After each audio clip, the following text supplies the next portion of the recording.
Welcome to Moments with Marianne. I'm so delighted we're spending this time here today. We have a very inspiring show coming right up with special guest Lisa Unger, and she's here today to share with us her new book, Under My Skin. Now, Lisa is a New York Times and international best-selling award-winning author of 16 novels. Her new release, Under My Skin, is named one of the most anticipated and top thrillers of fall 2018 by BookBub, Bookish, Library Journal, Booklist, Pop Sugar, and Crime Reads. So let's welcome to the show, Lisa Unger. Thank you. Thanks for having me. Oh, what a pleasure it is to have you here. And my goodness, your book, it's not what people would think. I mean, it starts in one way and goes another. And it just has me kind of wondering, like, what was your inspiration for this book? Yeah, there's always like a single, I think, like a germ or a moment, or usually there is, it could be anything, like it could be a new story, which was, the case for In the Blood, and or in the case of Beautiful Eyes, it was actually like a piece of junk mail, right? And so there's like one moment where I get kind of like a little zap where I start thinking, and usually it leads me to like a lot of research. And in this case, there were a couple of things that were I could kind of pinpoint as like maybe the moment, but specifically it was a thought, a Jungian thought, and Carl Jung is like kind of an ongoing obsession of mine, like his ideas and his work and all of that. And it was something that he said, which was, between the dreams of day and night, there is not so great a difference. And it kind of, it's a sort of a simple sentiment, but, it's very layered, as with much Jungian thought, and it just had me thinking, between the dreams of day and night, like, what does he mean by that? And so I started digging into some research on sleeping and dreaming, and I discovered that we spend about 229,000 hours of our lives asleep. Wow. That's more time than we spend doing anything else, more time than we spend driving or working or, even being on social media. And we're really convinced that, what happens in our dream life is less real than what's happening in our waking lives. And so like I said, there's a germ, and then there's all this research. So I was like very into that research about sleeping and dreaming, and I was ongoing research about sort of trauma and how it affects perception, and addiction and how that affects perception. And so while I was like doing all this research, I started hearing the voice of Poppy Lang. So that's usually the next step for me, is I hear a voice or voices, and these are the voices that I'm going to follow through my manuscript. So in the case of Poppy Lang, she's a young widow. She's still struggling after the unsolved murder of her husband. She's had a breakdown, and she's really sleep deprived and messing with the dosage on her medication. And when her nightmares kick up a notch and start leaking into her waking life, her really fragile grip on reality starts to slip, and until she can no longer tell the difference between reality, her dreams, and what she suspects might be memories of the days after her husband died. So that's sort of the whole setup for Under My Skin. Well, and it sounds like you really, kind of dived into the whole nightmare, daytime, reality versus, what's not. You kind of really kind of dived into that whole portion where it has the reader kind of taking a second look. Right. Yeah, I mean, I feel like, when it comes to our brain, our consciousness, and our perception, there are more questions than there are answers. Like, we know more about outer space than we do about our own brains.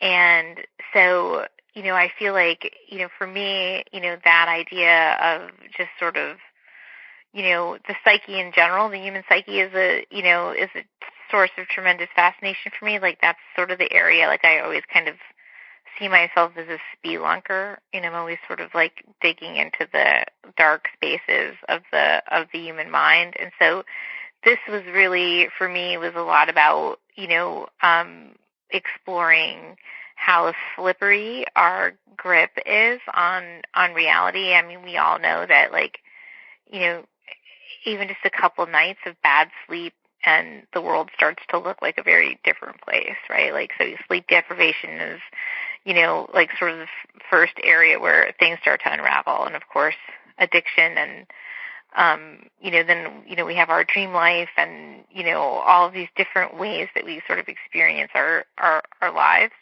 And, so it was very much like, a deep dive into all those different areas. And, a lot of times when I was writing, I wasn't even 100% sure what was real and what wasn't real for Poppy. So it was a journey for sure.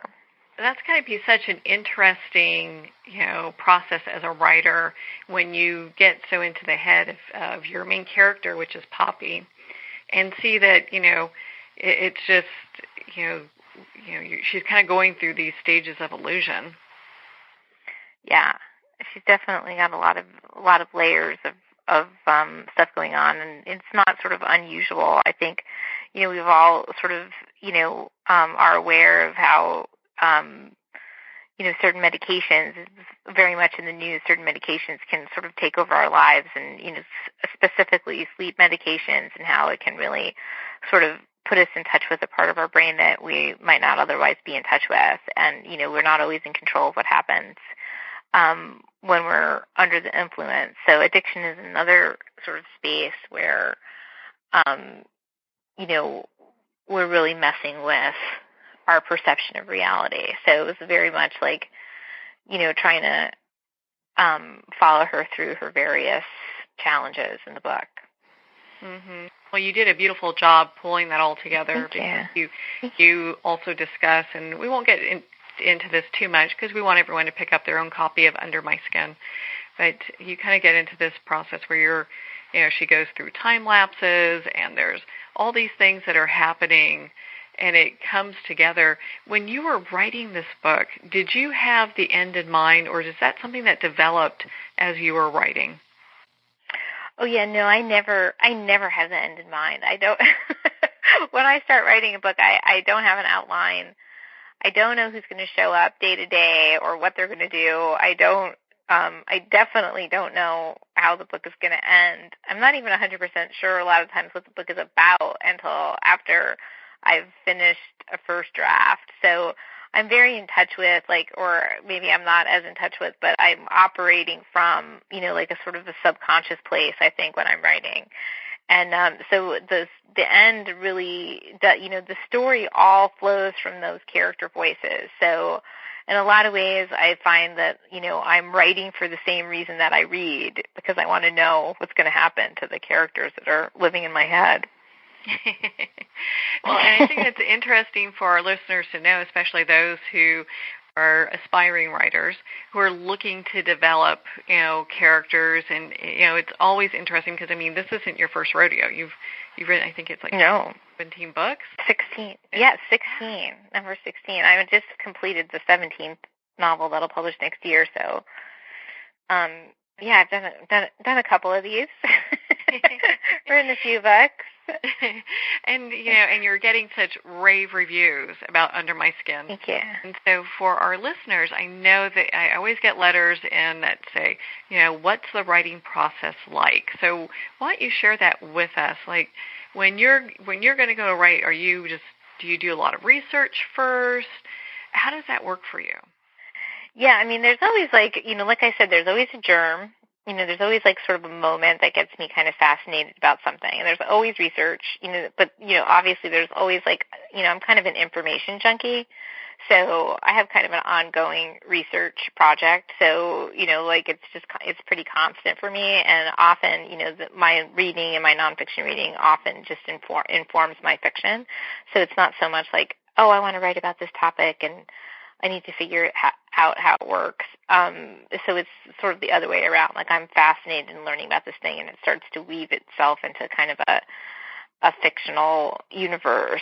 And so then, usually the best way I can explain it is that so once I'm in this research phase, if it connects to something like larger that's going on with me, some question I have, some idea that I'm exploring, something from my own life, I start hearing a voice or voices, and I might actually see a scene playing over and over again, which was like the case for one of my novels, Blackout. I just kept seeing this woman again and again in the bow of a boat, and all I knew about her was that she was in flight, and that the thing that she was running from was not the thing that was actually chasing her. And that's all I knew about Blackout when I started writing it. And so that's kind of how it has worked for every book, although, of course, this germ and the research could be, many years sort of before it, the story winds up on the page. So then, I start writing, and I sit down and I have this voice, or I have this scene, and I start writing, and, the process for me is really that the plot flows from character. A long time ago, I stopped thinking about characters as people that I create and started thinking of them as people that I meet. And so these characters sort of reveal themselves to me in layers on the page, and this is how I've written every single novel. Everyone. Which is not like the best. It's not like the best, like, how to write a novel. Although I did a Facebook Live about that, precisely how to write a novel, even though there's, of course, no one way to write a novel, but it was just sort of like my philosophical take on it. But that's certainly not a nuts and bolts answer, like, how do you do it? But that's how I do it. How you go through that whole process. Well, and it's, and people want to know. It's like, how do these characters develop? How do they? Yeah. And it's interesting because you really give them their own life. Maybe you're writing, sitting down and having a cup of coffee, and they're meeting you for coffee and giving you an answer. Yeah. And sometimes it feels that way. I mean, I know, obviously the experience, the way I experience it, is not sort of the truth of the process. Like every single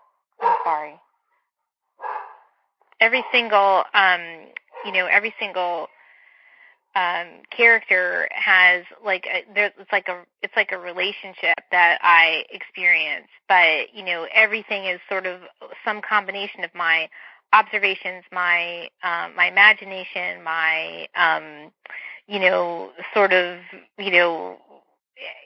every experience that I've had with people. So every character, of course, that's what that is for me.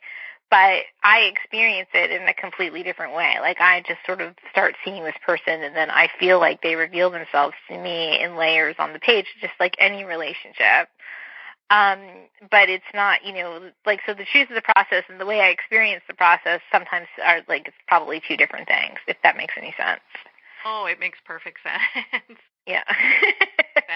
Well, and so when you're getting ready to write, and let's say you've done the research, is this something do you do it every morning? When do you find time to do your writing? Yeah, I mean, I write I write most days. My best creative hours are 5 a.m. to noon. That's where I'm still sort of the most in touch with that dream brain. The best writing time for me is if I can just roll out of bed and go straight to my computer or my notebook and start writing. That is the ideal scenario. Of course, I have a daughter, so, I don't always get that. I often, sort of consider her school life and her school time to be my writing schedule, because there's kind of a part of your brain, that creative brain, that turns off when your mom brain turns on. So over the years, I've learned to kind of honor the difference between those two brains. But those are my golden, creative hours, are from 5 a.m. to noon, and I really try to, guard those hours as much as possible. Yeah. Well, and that way you have that dedicated time to write. And, when you're writing a book, does it take you about a year to write the book, or are you? It does. It takes about a year to do a first draft, 9 months to a year to do a first draft. And then, then of course there's the editorial and proofreading and copy editing and all that. And that takes, almost another year, because, for example, the next book is complete. It's been through, the major content editing and whatnot, but it won't publish until next fall. So it's another year of drafts, basically proofreading drafts. So the next will be copy editing, and then it'll be first pass, second pass, just kind of continue, go through it again and again, and keep polishing. I mean, and I'm on that thing until they wrestle it away from me. Like, I cling to that manuscript, and they, go over it again. And at a certain point, you're pretty useless as a proofreader. You're never going to catch, and if there's a mistake, you're never going to catch it, after a certain point, because you've read it so many times. But, you still want to make sure you've done your very best, that everything is as perfect as it can be. At least that's how I am with it. Some people are done after first pass, but I'm always trying to get another pass from my editor. Can I just see second pass? It should be like, why do you want it? I'm like, well, I just want to read it one more time. You can't change anything. Well, I won't. Just a few things. And then it'll be like a 3 a.m. email. Can we just change this one thing on page? And then they cut you off. They're like, no, you're done. You can't make any more changes. No more changes. Well, and as your book has so many twists and turns, I mean, yeah, it really leaves the reader on a journey where they're like, what is going on? And so it has you really kind of thinking throughout the entire process, which I find really interesting. And so, it's it kind of has me thinking. So you talk about Carl Jung and his quote. So do you dream a lot, and does some of your inspiration come from dreaming? Yeah, I do dream a lot. I have a pretty vivid dream life, and I also, I think sometimes I wind up working out like sort of narrative problems in my sleep. Like basically, when I sit down to write, I'll write, and then because it's an organic process for me. All organic process has like an ebb and a flow, so once I've hit the ebb and I don't really know what's going to happen next, I basically just have to get up and do something else, right? Like, so I'll go to the gym, or I'll do laundry, or whatever, anything to kind of like, anything that's like sort of mindless, so that I can keep thinking while I'm doing something different. And then, a lot of times I'll be like, oh, that's it. And then I go back. So that's kind of how the progression through the manuscript works for me. But sometimes, it'll happen when I'm sleeping, and then I'll have like sort of a startled 3 a.m. wake up where I'm like, oh, okay. Oh, that's it. And so then I have to get up and, and work at that point, which is, not always great, but, you kind of have to honor the process. Yeah. And, yeah, it probably has allows for some very difficult sleep, especially when you have a family. Yeah, exactly. It's like sort of like, okay, I was like, why, why are you falling asleep at 4 o'clock in the afternoon? I'm nodding off. Well, because I've been up since 3 o'clock. And it's just sort of, but it's just kind of the way it works. I mean, I think I've been doing this, forever, and, certainly longer than my daughter's been here. So everybody just kind of accepts that this is like part of the arrangement.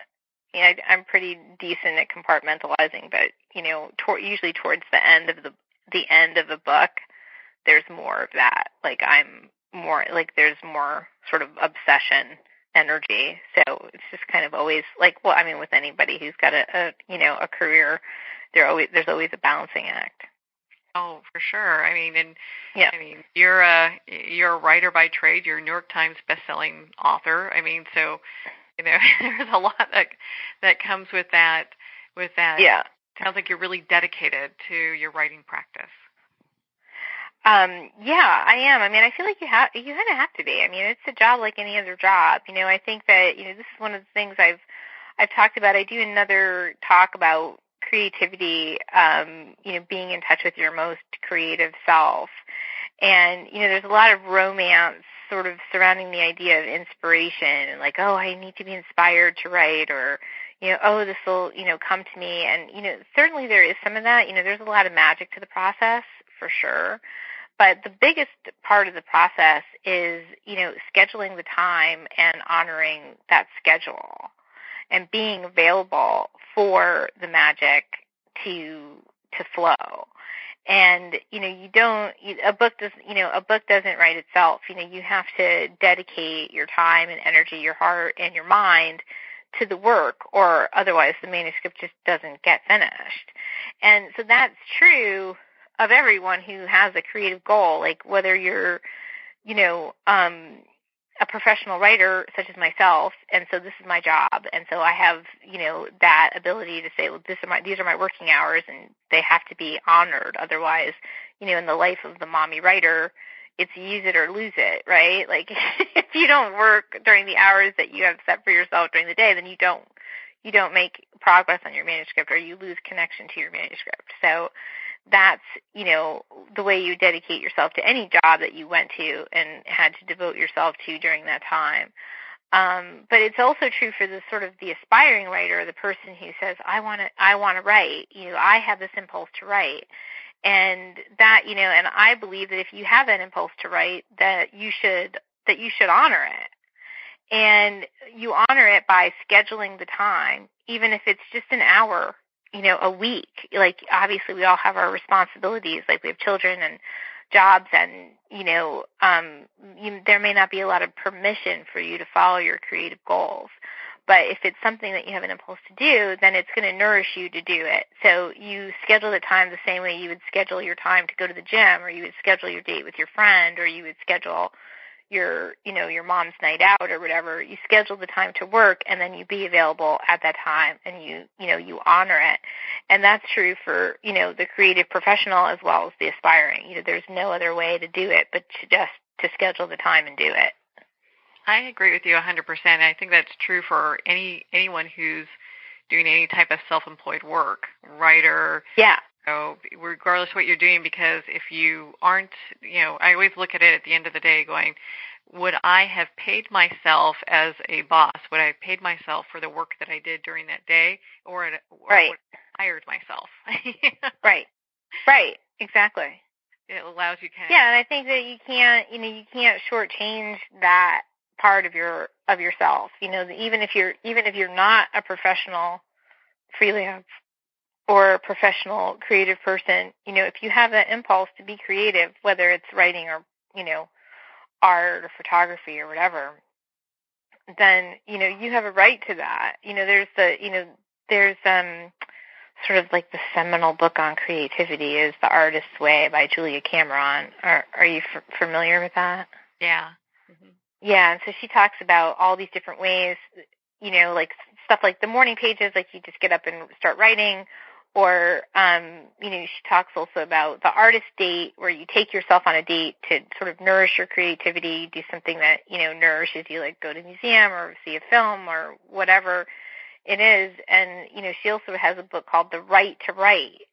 And in it, she says, we treat our aspiring writers as if they have an embarrassing case of unrequited love. It's like as if you decided, you're going to marry Tom Cruise or whoever it is you've got your sights on. And, and I think that there's like sort of a cultural non-permission for creative people who are not earning a living that way to pursue those dreams and goals. But, if you have that impulse, it's going to nourish your life and make you better at everything that you do to honor that. So that's, sort of my advice to any aspiring creative is to just, schedule the time and honor the schedule. I love that.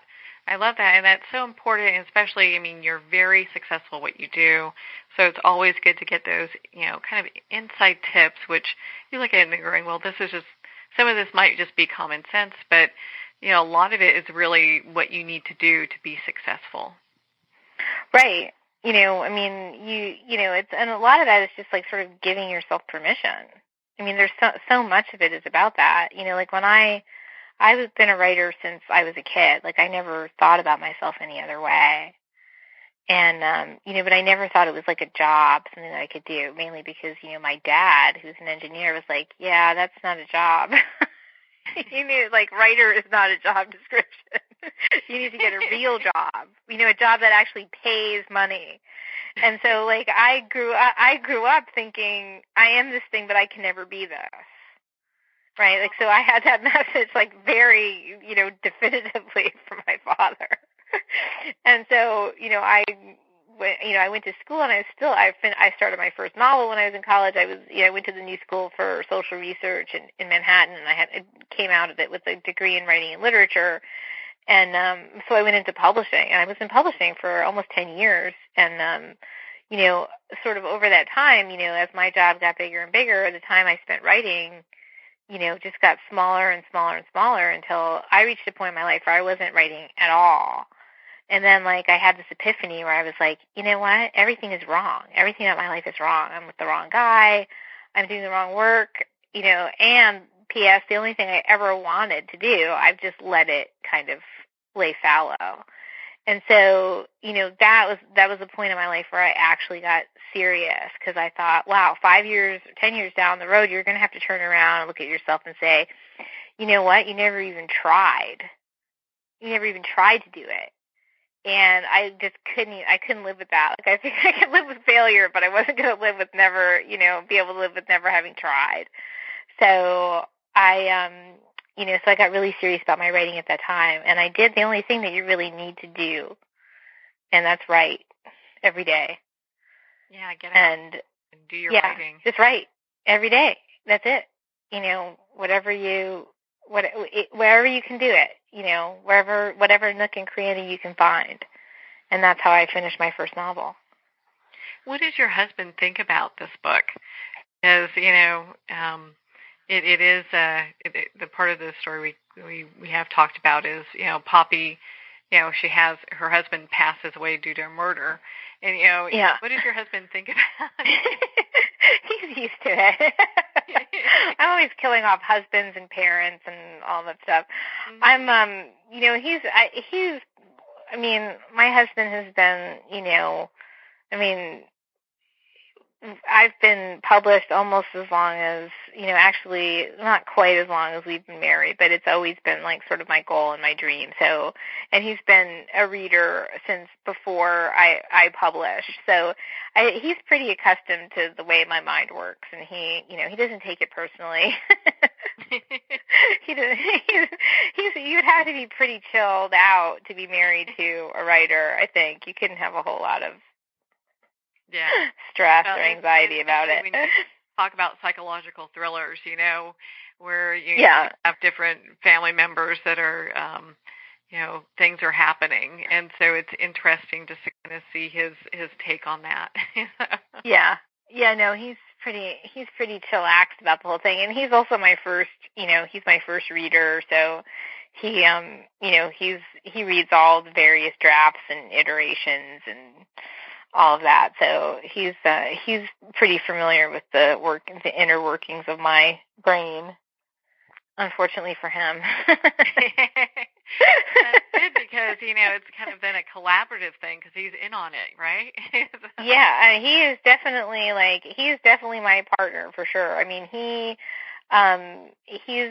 runs like sort of everything that is not like the writing, and not the area of the publisher, which means like, he does all of the like sort of, accounting. He does all, he manages social media in terms of like making sure I'm on top of things. And the content's all mine, of course, but like, he posts my blogs. He, manages the website, pretty much everything. So we definitely feel like we have a family business, like that's for sure.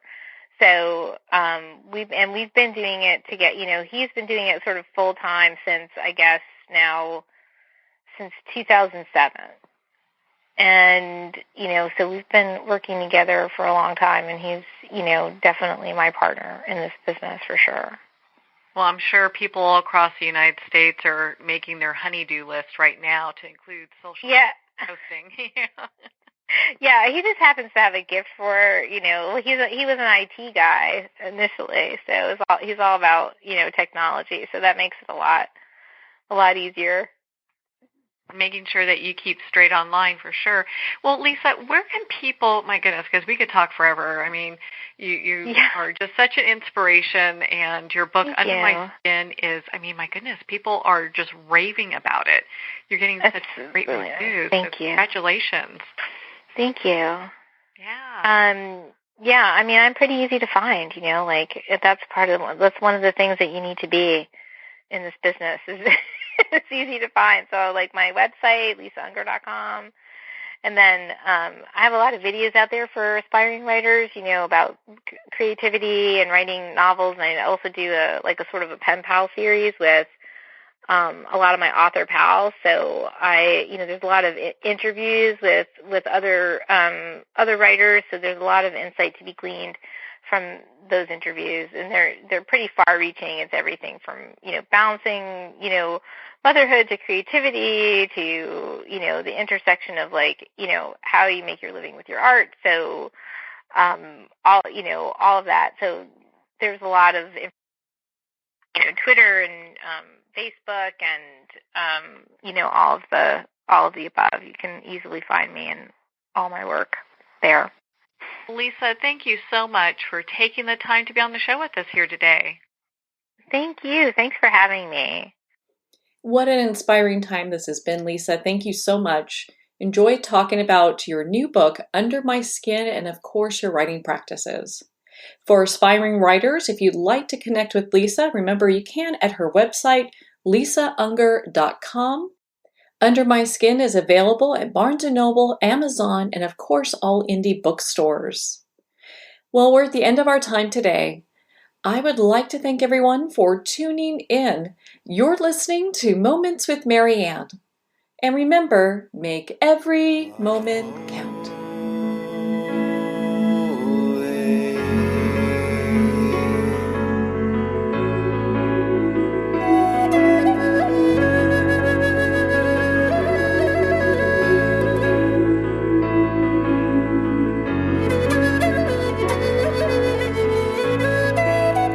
In a single moment, your life can change. Moments with Marianne is a transformative hour that covers an endless array of topics with the best of the best. Her guests are leaders in their fields, ranging from inspirational authors, top industry leaders, and business and spiritual entrepreneurs. Each guest is gifted and a true visionary, a recognized leader in her own work, and while teaching others to develop, refocus, and grow, Marianne will bring the best guest and sometimes a special surprise. Don't miss this. You never know just which moment will change your life forever. Moments with Marianne airs every Sunday, Monday, Thursday, and Friday at 8 p.m. Eastern and 5 p.m. Pacific Time. Make sure to tune in and visit momentswithmarianne.com for more information.